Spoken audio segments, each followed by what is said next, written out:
کچھ عرصہ پہلے چند سال ہوئے میں قبرستان گیا تو ایک قبر کے کتبے کی بیک سائڈ پہ لکھا تھا میں بہت اہم تھا، یہ میرا وہم تھا۔ وہم تھا میرا کہ میں بڑا اہم ہوں، ایسا کچھ بھی نہیں تھا۔ کس نے کہا ہے میں اہم تھا؟ کوئی بھی نہیں، سارے کام چل رہے ہیں، کچھ بھی ایسا نہیں ہوا۔ بھائی اس حقیقت کو سمجھو، جانا ہے اور بہرحال جانا ہے، اور دنیا کو بہرحال چھوڑنا۔ حقیقت پسند بنے، اور یہ جو سہارے ہم نے لیے ہوئے ہیں جان بوجھ کر جھوٹ کے اور ڈانگ ٹپاؤ پالیسی کے، دیکھی جائے گی بس ٹھیک ہو جانا ہے، بس تھوڑا یا اس سے باہر آ جائیں۔ اب کتنی کو دیر، کتنا کو بچپنا، کتنا کو لڑک پن، کتنے کو شغل، کتنا کو تصویروں کی دنیا کی زندگی، کتنا کو خواب۔ میں ایک دوست شکوہ کرنے لگے، کہنے لگے تھوڑا سا الجھ گیا تھا، امید تھی مجھے ڈھیر سارے دوست آ جائیں گے اور میری اس پریشانی میں میرے ساتھ کھڑے ہو جائیں گے اور میں نکل جاؤں گا اس پریشانی سے۔ تو میں نے کہا یہ تو خوابوں کی زندگی ہے، جتنے لوگوں کے ساتھ آپ زندگی میں کھڑے ہوئے اتنوں نے آپ کے ساتھ کھڑے ہونا تھا۔ آپ خود اندازہ کر لیں، ہمیں بہت ساری چیزیں یاد آتی ہیں جب ہمیں کوئی کام بتاتا ہے تو سیم صورتحال دنیا کی ہے۔ ہم حقیقت پسند نہیں، کہانیوں کی دنیا میں زندہ ہیں، رنگوں کی دنیا میں زندہ ہیں، تصویروں کی دنیا میں زندہ ہیں، لائکس اور کومنٹس کی دنیا میں زندہ ہیں، سٹیٹس کی دنیا میں زندہ ہیں۔ حقیقت کچھ اور ہے، افسانہ کچھ اور ہے، خواب کچھ اور ہے، دن کا اجالا کچھ اور ہے۔ میرے بھائی سفر گھر بیٹھ کے میپ پر ماپنا اور ہے، اور سواری پر بیٹھ کر وہ منزلیں طے کرنا کچھ اور ہے۔ یاد رکھنا، گھر بیٹھ کر یہ کہنا کہ میں آیا یہ اور ہے، اور جب پاؤں میں آبلے پڑ جائیں، چھالے پڑ جائیں، اور جب ذہن چکرانے لگے اور گاڑیوں میں بیٹھتے نظریں گھومنے لگے، تو اس وقت منزلوں کا تعین کرنا یہ کچھ اور ہے۔ جسے زندگی ہو پیاری وہ یہیں سے لوٹ جائے۔ اپنی زندگی میں حقیقت پسند بنے، کم از کم میں، کم از کم آپ، ہم تو اتنا سوچیں کہ یار بس جو اصل ہے اس پر رہیں، اصل سے آگے بڑھنے کی کوشش نہ کریں، ورنہ پھر زندگی ہواؤں کی نظر ہو جائے گی۔ خوابوں میں جینے کی ضرورت نہیں ہے۔ آپ آنکھ کھولیں، بیدار ہوں اور بیداری میں زندگی گزاریں۔ آپ کو لطف آئے گا کہ جو آپ ہیں وہی آپ کر رہے ہیں۔ میں اللہ کے حضور بڑے درد دل سے آج عرض گزار ہوں، اے اللہ پوری دنیا کے مسلمانوں کو، پاکستان والوں کو اللہ حقیقت پسند کر دے، محنت کا عادی کر دے، کردار و عمل کو ٹھیک کرنے والا کر دے، آسانی والا کر دے، شعوری زندگی گزارنے والا کر دے۔ گفتگو کرنا، بات کرنا لوگوں کا اتنا یہ خطرناک مزاج ہے، ایک جملہ کہہ کے لوگ سائیڈ پہ ہو جاتے ہیں، بندہ بیچارہ ساری رات تڑپتا رہتا ہے۔ ایک فکرے کا تبصرہ کر کے لوگ کونے میں چھپ جاتے ہیں، اور کسی آدمی کے لیے وہ اسے سولی پہ لٹکا جاتے ہیں۔ اپنی زبان کے تیروں سے لوگ پریشان کرتے ہیں۔ پہلے تو اللہ سے یہ معافی مانگیں کہ رب اس جرم سے ہمیں محفوظ فرمائے۔ کوشش کریں کہ آپ اس جگہ سے بچیں جہاں باتیں ہو رہی ہوں، تو فٹافٹ اس کا حصہ بننے کی کوشش نہ کریں، بلکہ آپ کے پاس جب تک کوئی شرعی ثبوت نہیں ہے تب تک آپ اس بات کا حصہ نہ بنیں۔ ہمارے ہاں بات ہو رہی ہوتی ہے تو دو چار بندے دوڑ کے نا اپنا بھی حصہ ڈالتے ہیں، بلکہ میں بڑی ذمہ داری سے یہ بات عرض کروں گا، بات لمبی ہوتی تب ہے جب کوئی بندہ درمیان میں کہہ دیتا ہے نا نہیں تجھے تو تھوڑا پتہ ہے، تھوڑا میں بھی کرتا ہوں۔ وہ کئی دفعہ وعدہ معاف گواہ بن جاتا ہے، جا کے دوسروں کو خبر کرتا ہے اس نے یہ کہا ہے، حالانکہ بندہ اس سے پوچھے کہ اگر انہوں نے کہا تھا تو اتنا سجن تھا تو وہاں جواب دے کے کیوں نہیں آیا؟ تجھے چاہیے تھا وہیں جواب دیتا، وہیں جا کے جواب دے دیتا۔ اور اب تو لوگوں کی زبانیں اتنی لمبی ہو گئیں کہ وہ صحابہ تک چلی گئی ہیں، اہل بیت نبوت تک چلی گئی۔ تبصروں کے شوق میں لوگوں نے یہ دیکھا ہی نہیں کہ میری حیثیت کیا ہے اور میں بات کس کی کر رہا ہوں، میری اوقات کیا ہے اور میں تبصرہ کس پہ کر رہا ہوں۔ بے باک ہونا اور بات ہے اور بدتمیز ہونا ان دونوں میں اب ہوتا کیا ہے، ہم اس کا نفسیاتی اثر لیتے ہیں، ہم اس کا اثر لیتے ہیں۔ میں اکثر کہتا ہوں سارے لوگ ہی کانوں کے کچے ہوتے ہیں، کچھ تھوڑے زیادہ ہوتے ہیں، کچھ تھوڑے کم ہوتے ہیں، اور بعض لوگ کہتے ہیں اتنے لوگ فلانے بندے کی بات مانتے ہیں۔ تو میں نے کہا دنیا میں تو آج بھی کافر زیادہ ہیں،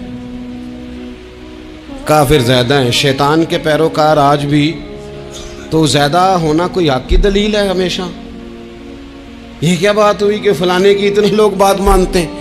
یہاں تو میں نے یہ دیکھا ہے اس معاشرے میں کہ جھوٹے سے جھوٹا آدمی، اس کے بھی فالوور ہوتے ہیں، دغے باز سے دغے باز بندہ، اس کے بھی گویوں کے فالوور، اداکاروں کے فالوور، فلانے کے فالوور۔ اس کا یہ تو بھئی انسان کا مزاج ہے، ہر بندہ کانوں کا کچا ہے، کوئی تھوڑا زیادہ کچا ہے، کوئی تھوڑا کم کچا ہے، تو باتیں تو ہوگی، لوگ منہ میں زبان رکھتے ہیں تو گفتگو تو کریں گے۔ اب یہ اثر لینے والے پہ ہے کہ وہ اس کا اثر کس طرح کا لیتا ہے۔ ہمارے ہاں بڑے بڑے سمجھدار لوگ نفسیاتی ہو جاتے ہیں، بڑی بڑی سمجھدار خواتین نفسیاتی ہو جاتی ہیں، میری ساس باتیں کرتی ہے، میری نند باتیں کرتی ہے، مجھے فلانا باتیں کرتا ہے، مجھے فلانا۔ بھائی باتیں، جس کے منہ میں زبان ہے اس نے بات تو کرنی ہے۔ اب آپ نے کیوں یہ دعویٰ کر لیا ہے کہ آپ اتنے اونچے چلے جائیں کہ آپ کو بات ہی کوئی نہ کرے؟ کیا حرج ہے اس میں؟ اگر کوئی آپ کو بات کر دے تو کیا ہے، ہم کسی نے کر لی تو پھر کیا ہوا؟ اس کا اتنا اثر قبول کرنا کہ ساری رات سونا ہی نہ، پریشان ہو جانا۔ اور بعض لوگ ایسے ہیں جنہیں اتنی باتیں نہیں ہوتی جتنی انہیں ٹینشن ہوتی ہے، یعنی وہ دو بندے کونے میں کھڑے ہیں تو میری ہی بات کر رہے ہیں، اور بھائی کوئی اتنا اہم نہیں ہے، انہیں کوئی اور کام بھی ہو سکتا ہے، تیری بات ہی انہوں نے کرنی۔ بلا وجہ لوگ سمجھتے ہیں کہ میں بڑا اہم آدمی ہوں، وہاں بھی مجھ پہ تبصرہ ہو رہا ہے، یہاں بھی ہو رہا ہے۔ اس پہلو سے باہر آئیں، اس کمپلیکس سے نکل آئیں۔ ابن حزم کہتے ہیں کہ مصر میں ایک تاجر بڑا کامیاب ہو گیا تھا، بڑا کامیاب تاجر ہو گیا۔ تو زندگی میں جتنے لوگ بھی کامیاب ہوتے ہیں ان سے حسد ہوتا ہے، اس سے بھی اس کے ارد گرد کے لوگوں نے حسد شروع کیا۔ اب تاجروں نے پلاننگ کی کہ اسے خراب کیسے کرنا ہے۔ وہ ایک دن اپنے گھر سے نکلا، سفید کرتا سفید پگڑی باندھ کے باہر۔ اب 5-6 لوگوں نے پہلے سے منصوبہ بندی کی ہوئی تھی۔ ایک صاحب اسے ملے، کہنے لگے ماشاءاللہ آج تو سفید کرتے پر سبز امامہ، سبز پگڑی بڑی ہی اچھی لگ رہی ہے۔ تو وہ ہنس کے کہنے لگا لگتا ہے آپ سو کے اٹھ کے آئے ہیں، پگڑی تو میری سفید ہے۔ اس نے کہا چلو پگڑی تو سبز ہی ہے، باقی آپ نہیں مانتے تو آپ کی مرضی۔ وہ آگے بڑھا، تو اب چونکہ پلاننگ تھی تو ایک شخص اور ملا، اس نے کہا کیا بات ہے، سفید کرتے پر آپ کا پیلے رنگ کا امامہ کیا جچتا ہے؟ اس نے کہا یار کو خدا کا خوف کر۔ ہنس کے کہا کیا ہو گیا، تیری اینک کا نمبر تو نہیں تبدیل ہونے والا ہوا؟ اور بھائی میں نے تو سفید کرتا اور سفید ہی امامہ باندھا ہے۔ اب 2-3 لوگوں کی دفعہ تو وہ مسکرایا، لیکن وہ ڈھیر سارے لوگوں نے منصوبہ بندی کی تھی۔ وہ جب چوتھے کے پاس گیا تو اس نے بھی کہا کہ کیا بات ہے سفید کرتے پر پیلے رنگ کے امامے کی؟ اس نے کہا پیلا کہاں ہے؟ اب وہ غصے ہونے لگا۔ اب وہ چھٹے کے پاس گیا تو اس نے کہا جناب کیا بات ہے سفید کرتا اور کالا امامہ؟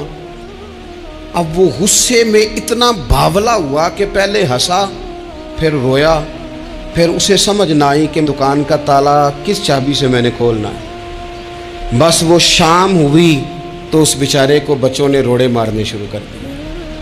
وہ اتنی تکلیف میں آ گیا کہ لوگ اسے پاگل کہنے لگے۔ کیوں؟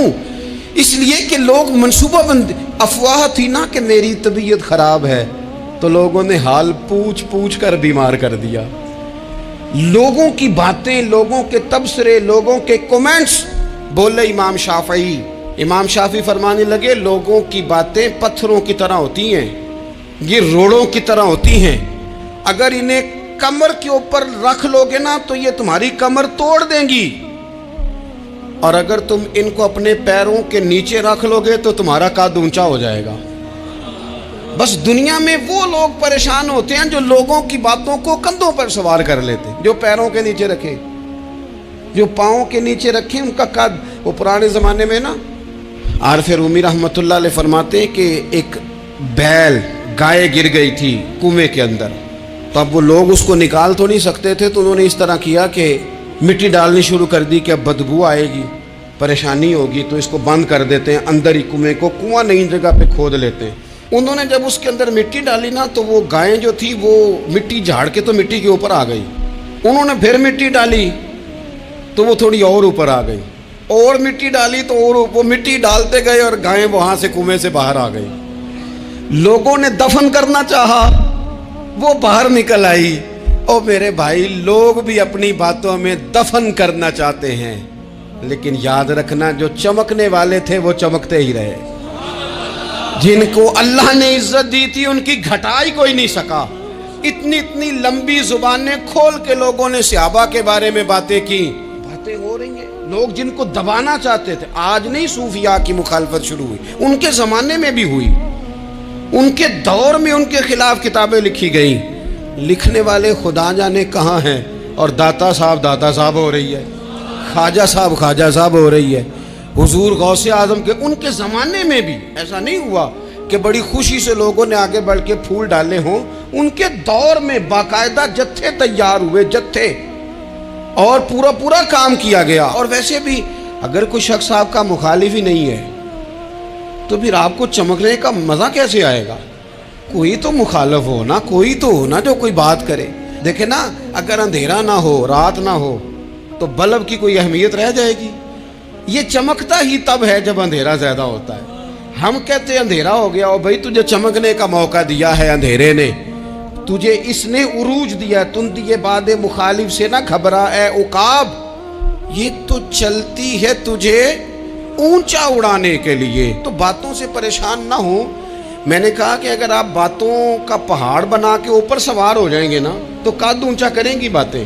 جو بندہ ڈسکس ہونے لگ جاتا ہے وہی تو مشہور ہوتا ہے, اسی کی تو بات ہوتی ہے. دیکھیں کیا ہوتا تھا بھلا مکے میں, کوئی بندہ باہر سے آتا تو ابو جال اسے کھڑا کر کے کہتا حضور کے پاس نہ جانا.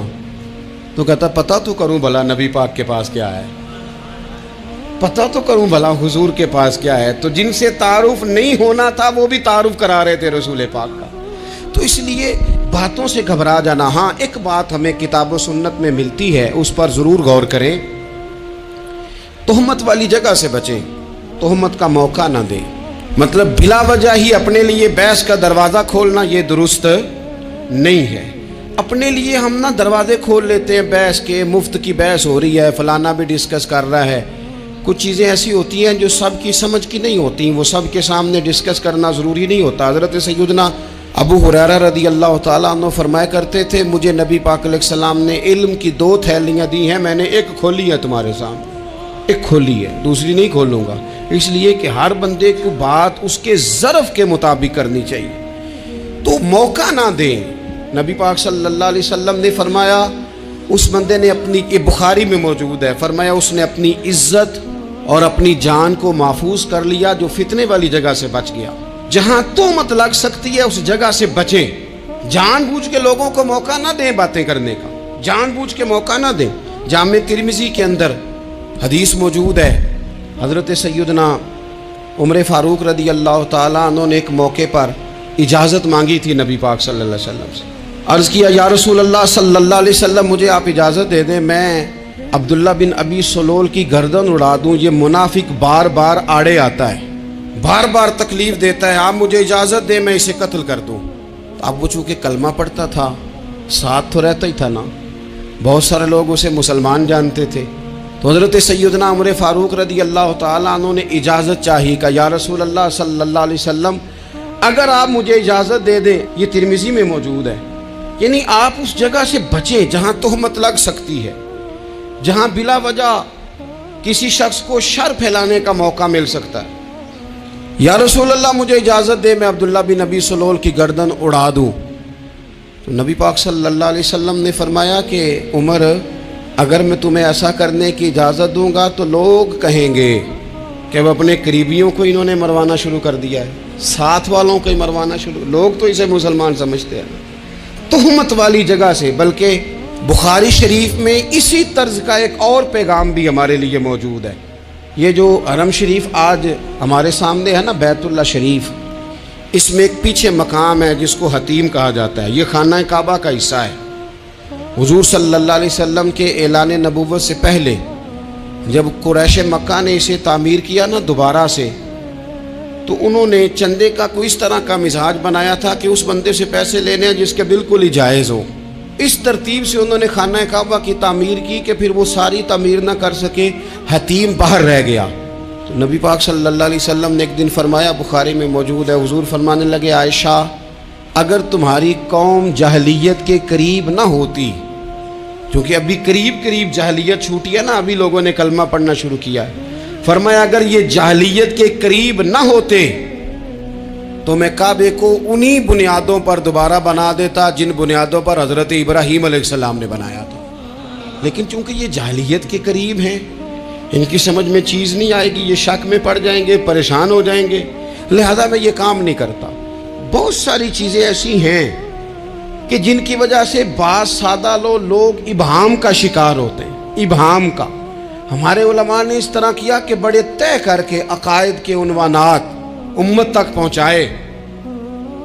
ہر آدمی ہر شعبے کا اسپیشلسٹ نہیں ہوتا. بہت ساری لوگ باتیں مریض کے سامنے کرنے والی نہیں ہوتی, وہ صرف لواحقین کو بتانے والی ہوتی. پھر کچھ لوگ اور آئے جنہوں نے کہا کہ ہم تو ایفیشنسی دکھائیں گے, کچھ خاص ہر بات کھول کر لوگوں کے سامنے رکھیں گے. تو اس کا نقصان پھر یہ ہوتا ہے کہ سادہ لوگ مشکلات کا شکار ہوتے ہیں. وہ پھر جب کہتے ہیں ہر چیز ڈسکس کر لینی چاہیے تو پھر باتیں دور نکل جاتی ہیں. پھر لوگوں نے انبیاء کرام علیہم السلام کی اجتہادی خطاؤں کو ڈسکس کرنا شروع کیا. ربنا ظلمنا انفسنا, اگر حضرت آدم یہ لفظ کہیں تو ان کے لیے تو ٹھیک ہے, لیکن اگر کوئی غلام اور امتی اور بیٹا اٹھ کے یہ لفظ کہے تو اس کے لیے ٹھیک نہیں ہے. تو میرے عزیز ایسے کام نہ کریں جس کی وجہ سے بلا وجہ بحث کا. ہمارے یہاں کچھ لوگوں کو شوق ہے خبروں میں رہنے کا, وہ ایسی باتیں چھیڑتے ہیں جن سے نہ وہ خبروں میں رہ سکیں. میں نے دیکھا ہے وہ کہتے ہیں جی میں نے کوئی انوکھی بات کرنی ہے. بھئی انوکھی بات کرنے سے بندہ مشہور تو ہو جاتا ہے. ہمارے زمانے میں مشہور ہی وہ ہوتا ہے جو دوسروں سے ذرا ہٹ کے بات کرے, انوکھی کرے. وہ ہمارے لطیفہ لکھا ہے نا, ایک اہل عرب کا ایک ہجا نام کا عربی کا ایک لطائف سنانے والا شاعر ہے. تو وہ کہتا ہے کہ ایک شخص نے ایک دفعہ کہہ دیا تھا گدھا کھانا جائز ہے. تو بڑے بڑے علماء اس کے گھر چلے گئے کہ بھئی کوئی دلیل, کوئی جزیہ, کوئی کہاں سے, کوئی کتاب, کوئی حوالہ, کوئی شے. اس نے کہا روز آؤ گے ایک ایک بندے کو بتاؤں گا, کٹھا اسٹیج لگاؤ, ایک ہی دفعہ حوالے دیتا ہوں, روز نہیں دیے جاتے. وہ اسٹیج لگ گیا, دنیا جمع ہو گئی جنہوں نے کبھی ٹائم نہیں نکالنا. تو یہ ذرا انوکھی بات جو کر رہا تھا تو سارے لوگ آ گئے. تو وہ اسٹیج پہ چڑھا تو کہنے لگا مجھے جانتا کوئی نہیں تھا. چلو اب بدنام جو ہوں گے تو کیا نام نہ ہوگا. اب قیامت تک کہو گے تو صحیح نا, وہ اس مولوی دے گھر جنہیں ایک بار آخیا نہیں سی گدھا کھانا جائز ہے, چلو بدنام جو ہوں گے تو کیا. تو بہت سارے ایسے لوگ ہیں جو ہیں بدنام, پر چلو نام تو ہو گیا نا. بدنامی صحیح, شرارت صحیح, شیطانیت صحیح, لیکن نام تو ہو گیا. تو اس لیے کوئی ایسا انوکھا کام جس سے لوگوں کی, میں آپ سے بڑی گزارش عرض کروں, اعلیٰ حضرت بریلوی رحمۃ اللہ علیہ نا لالٹین کے اندر مٹی کا تیل جلایا جاتا ہے ہمارے ہاں. تو مٹی کا تیل ظاہر ہے اس سے بدبو آتی ہے, تو مسجد میں وہ جلانا جائز نہیں تھا. تو ایک صاحب ارنڈی کا تیل لائے, وہ خوشبو والا ہوتا ہے. وہ لا کے انہوں نے نا اعلیٰ حضرت بریلوی رحمۃ اللہ علیہ کو لالٹین میں ڈال کے دیا اور کہا کہ یہ مسجد میں اس کو جلاتے ہیں چونکہ اس کے اندر سے خوشبو آتی ہے, بدبو نہیں آتی. تو وہ جو شرعی عذر ہے نا, حضور نے فرمایا کہ جمعے والے دن غسل کر کے آؤ تاکہ کسی کے پسینے سے ایک دوسرے کو تکلیف نہ ہو. کچا لہسن پیاز کھا کے مسجد آنا اس لیے منع کر دیا گیا کہ منہ کی بدبو سے تکلیف ہو. تو مسجد میں کوئی ایسی چیز جو بدبو کا باعث بنے منع ہے. اب انہوں نے وہ تیل لا کے لالٹین میں ڈالا جس سے خوشبو آتی تھی اور لالٹین بھی روشن ہوتی تھی. تو اعلیٰ حضرت فاضل بریلوی رحمۃ اللہ علیہ اپنے اس خادم سے فرمانے لگے کہ اب لوگ تو آئیں گے نا, تو ہمارے علاقے میں تو ساری دنیا مٹی کے تیل سے ہی چلاتی ہے, تو اب آپ نے ایک خوشبو والا تیل لا کے ڈال تو دیا ہے اس کے اندر لالٹین میں, پر یہ لوگوں کو بتائے گا کون کہ یہ تیل وہ نہیں ہے. لوگ تو یہاں سے دیکھ کے جائیں گے اور جا کے کہیں گے کہ اتنے بڑے عالم کی مسجد میں اگر جل رہا ہے تو ہم کیوں نہ جلائیں. تو فرمانے لگے وہ شخص کے حضور پھر حال کیا ہے. فرمانے لگے آپ فرضوں کا سلام پھیر کے دعا سے پہلے لالٹین کے پاس کھڑے ہو جائیں اور جو بندہ گزرے اسے بتاتے جائیں کہ یہ مٹی کا تیل نہیں، یہ مٹی کا تیل نہیں، یہ مٹی کا تیل، ہر شخص کے ذہن تک بات اتر جائے تاکہ لوگ کسی ایسی چیز کا شکار نہ ہو جائیں جس سے کہ ان کے مزاج میں کوئی غیر شرعی چیز عروج پکڑ لے۔ تو میرے عزیز، ہم نہ کچھ بدگمانیاں لوگوں کے اندر لوگ ڈالتے ہیں۔ ہمارے ہاں بالخصوص پاکستان میں جب سے سیاسی فرقہ واریت شروع ہوئی ہے، سیاسی، ہماری قوم کا مزاج اتنی بری طرح خراب کیا گیا ہے۔ ہمارے نوجوان بچے جو بڑے سنجیدہ پڑھے لکھے، ان کی گفتگو اپنے سیاسی مخالف کے بارے میں اتنی لوز کر دی گئی ہے، اتنی کمزور کر دی گئی، اتنی خوفناک کر دی گئی ہے کہ اس طرح تو کبھی نہیں ہوا تھا۔ یہ مزاج جو لوگوں کو دیا جا رہا ہے، قومیں اپنے اخلاق کے طور پر زندہ رہتی ہیں۔